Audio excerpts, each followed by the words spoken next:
अस्सलाम वालेकुम, welcome back to the my new video. तो कैसे हैं आप सभी लोग? उम्मीद करती हूँ सब लोग खैर खैरियत से होंगे। सो आई होप कि आप लोगों को मेरे लेक्चर्स जो हैं वो पसंद आ रहे होंगे। और जो इस चैनल पे न्यू हैं तो प्लीज़ इस चैनल को सब्सक्राइब ज़रूर कर दीजिएगा और बेल आइकन को क्लिक ज़रूर कर दीजिएगा, ताकि मेरी जो आगे की जो लेक्चर्स की नोटिफिकेशन है वो आप तक पहुँच सके। मैं ये लेक्चर्स आप लोगों के लिए बनाती हूँ ताकि आपके लिए जो है फ्यूचर में जो है वो हेल्पफुल साबित हो। और अगर आप लोग कोई इलेक्ट्रिशियन का कोर्स करते हैं फ्यूचर में, तो ये लेक्चर से आप लोगों को बहुत जो है वो हेल्प मिल सकती है। तो बिना किसी टाइम को वेस्ट किए हुए हम लेक्चर जो हमारा कंटिन्यू करते हैं। तो हमारा आज का टॉपिक जो है वो है एसाइटिस। एसाइटिस क्या है? Ascites is the accumulation of fluid in the peritoneal cavity, space between the lining of the abdomen and abdominal organ. Ascites जो है वो एक फ्लूइड की अक्यूमुलेशन हो जाती है हमारे पेरिटोनियल कैविटी में, जो कि क्या कहाँ पे होती है? जो हमारा एब्डोमेन की लाइनिंग होती है उसके बीच में जो स्पेस होता है और एब्डोमिनल ऑर्गन होते हैं उसमें जो फ्लूइड की अक्यूमुलेशन हो जाती है, जो कि एब्डोमिनल स्वेलिंग कोज कर सकती है। The medical condition is also known as peritoneal cavity fluid. Medical condition में इसको क्या कहा जाता है? पेरिटोनियल कैविटी फ्लूइड कहा जाता है। इफ पेरिटोनियल फ्लूइड एक्सेस हाइड्रोपेरिटोनियम, अगर पेरिटोनियल फ्लूइड जो है वो हद से ज़्यादा बढ़ जाएगा तो उससे जो है वो हाइड्रोपेरिटोनियम हो सकता है। Gross appearance of ascites fluid. तो हम एसाइटिस फ्लूइड की जो अपीयरेंस किस तरह से देखेंगे, किस किस तरह की होती हैं?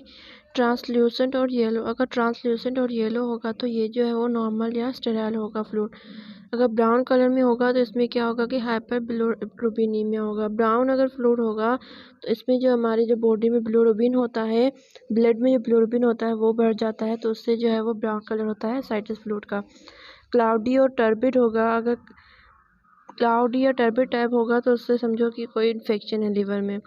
पिंक और ब्लड टिंक्ड होगा। पिंक या किसी भी ब्लड की तरह होगा फ्लूइड का कलर, तो ये mild trauma at the site, या फिर उस जो लिवर के साइड पे जो कोई ट्रॉमा या कोई एक्सीडेंट वजह से जो है वो ब्लड वगैरह जम जाता है तो उसमें ये पिंक और ब्लड टिंक्ड आएगा।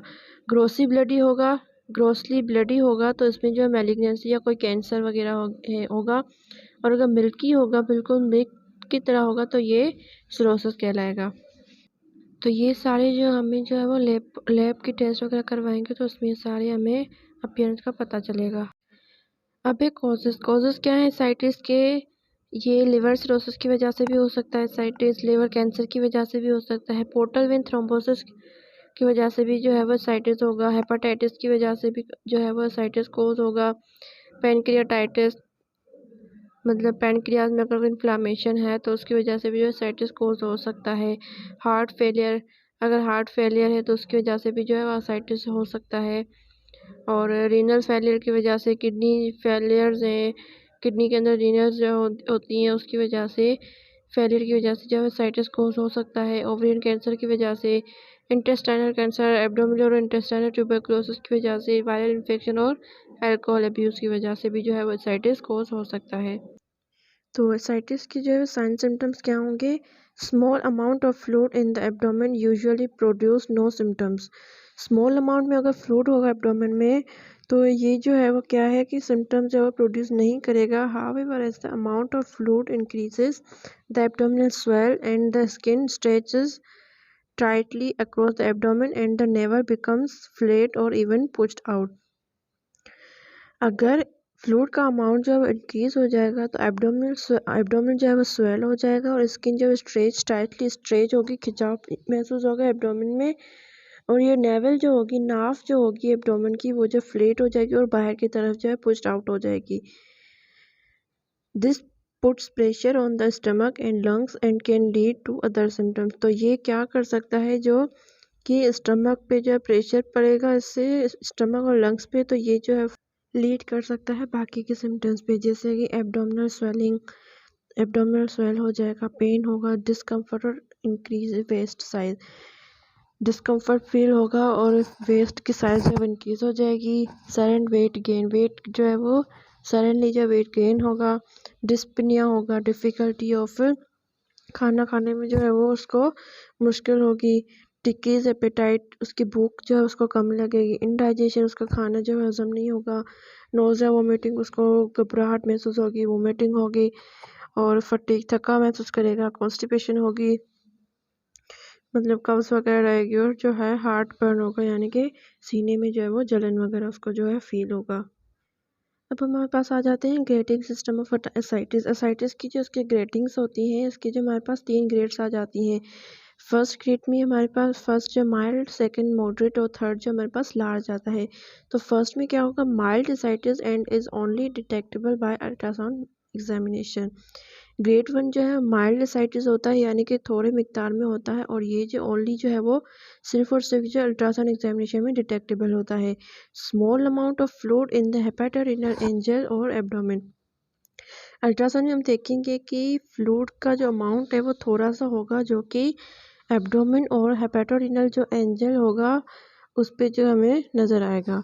ग्रेड 2 में क्या होगा, ग्रेड 2 जो है is moderate ascites causing moderate symmetrical distension of the abdomen, greater amount of fluid in the abdominal cavity where the intestinal loops are seen floating. Grade 2 में क्या है, ये जो मॉडरेट एसाइटिस होता है ये क्या कोज करता है, मॉडरेट सिमेट्रिकल डिस्टेंशन जो कोज करता है एब्डोमेन में। यानी कि अगर हम बीच से अगर लाइन लगाएं तो दोनों इक्वल साइड होंगी, तो दोनों साइड जो है एब्डोमेन में जो है वो हमें नज़र आएगा फ्लूइड। और ये जो है सेकंड में ग्रेड में क्या होता है कि ये हमारे पास ग्रेटर अमाउंट होता है फ्लूइड का एब्डोमेन की कैविटी में, जिसमें हमें क्या नज़र आएगा अल्ट्रासाउंड में, इसमें नज़र आएगा कि ये इंटेस्टाइनल लूप्स जो है वो फ्लोट कर रही हैं, यानी कि तैर रही हैं इसमें फ्लूइड में। तो ये हमारे पास सेकेंड ग्रेड में आ जाएगा। अब थर्ड ग्रेड में क्या है हमारे पास, Grade 3 is a large ascites causing marked abdominal distension, excessive amount of fluid in the abdominal cavity with the distension of the abdomen along with the protrusion of umbilicus. Grade 3 में क्या है, ये जो एक large ascites होता है जो कि cause करता है marked abdominal distension, जो कि पूरे के पूरे एब्डोमिनल को जो एब्डोमिनल डिस्टेंशन को मार्क करता है। इसमें क्या है कि एक्सेसिव मतलब बहुत ज़्यादा अमाउंट जो होती है फ्लूइड की एब्डोमिन कैविटी में, जो कि एब्डोमेन डिस्टेशन के साथ, यानी कि एब्डोमेन जो स्वेल होगा उसके साथ जो है वो उसमें जो फ्लूइड की अमाउंट जो है वो ज़्यादा एक्सेसिव होगी, और इसके साथ जो है वो अम्बलाइकस जो है वो भी प्रोड्यूस होगी, यानी कि अम्बलाइकस जो है वो मुड़ गई होगी। अब हमारे पास आता है sonographical features of ascites. Sonographical features क्या होंगे एसाइटिस के, normally we don't see any collection of fluid in the peritoneal cavity. Normally जो हम फ्लूइड की कलेक्शन जो है वो नहीं देख सकते पेरिटोनियल कैविटी में। The first sign of ascites is hepatorenal angle. First sign जो होता है एसाइटिस का वो हेपेटोरेनल एंजल में नज़र आता है। Ascites appears echo-free black, but internal echoes may be seen if the fluid is mixed with blood or pus. Ascites क्या है, वो appears किस तरह से नज़र आता है, ये echo मतलब उसकी चमक से वो नज़र आता है, फ्री मतलब ब्लैक होता है बिल्कुल। पर अगर इंटरनल इकोज अगर नज़र आएंगी तो अगर फ्लूइड में जो है वो ब्लड या पस होगा तो ये हमें इसकी इंटरनल इकोज जो है वो ब्लैक नज़र आएंगी। We may also see the internal loop floating in the fluid and the liver might appear shrunken. हम जब इंटेस्टाइनल लूप्स जो है वो देखते हैं फ्लोट करते हुए फ्लूइड में, और लिवर जो है वो श्रंक हो गया होगा, वो हमें नज़र आता है। The walls of the gallbladder में thickened which is compatible with ascites. Gallbladder की जो वॉल्स होती हैं वो भी थिक हो जाती हैं, जो कि पूरा का पूरा जो एसाइटिस के साथ होता है। हमारा आज का लेक्चर बस इतना ही था। जल्दी मिलेंगे नेक्स्ट लेक्चर में। अल्लाह हाफिज़।